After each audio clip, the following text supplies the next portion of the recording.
আসসালামু আলাইকুম। আর এক ভাই একটা গ্রাইন্ডিং নিয়ে এসছে।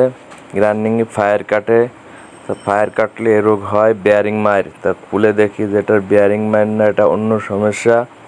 ভাইকে বললাম যে ভাই আপনি কি কাউকে দিয়ে খুলাইছিলেন? কয় না, আমি নিজেই খুলেছিলাম।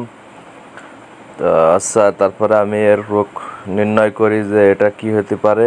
পরে এদিক সেদিক খুঁজে দেখি যে এটার পিছনে বেয়ারিংয়ের কিছু একটা রাবার থাকে, ওই রাবারটা মার। এই রাবারটা মার হওয়ার কারণে এটা আর্মেচারটা ফায়ার খায়, কালো হয়ে গিয়েছে ফায়ার খেতে খেতে। তাই আমি এনে আরেকটা রাবার লাগাবো। আমার কাছে সেকেন্ড হ্যান্ড কিছু রাবার আছে, আমরা পুরান গ্রাইন্ডিং থেকে সংগ্রহ করে রাখছি। তার একটা লাগাইয়া দিব, দেওয়ার পরে চেক দিব যে এটা ঠিক আছে কিনা। ঠিক থাকে। এই ধরনের নতুন নতুন ভিডিও দেখতে চাইলে এই চ্যানেলটাকে ফলো দিন, সাবস্ক্রাইব করুন এবং লাইক শেয়ার কমেন্ট করুন। সবাইকে অসংখ্য ধন্যবাদ।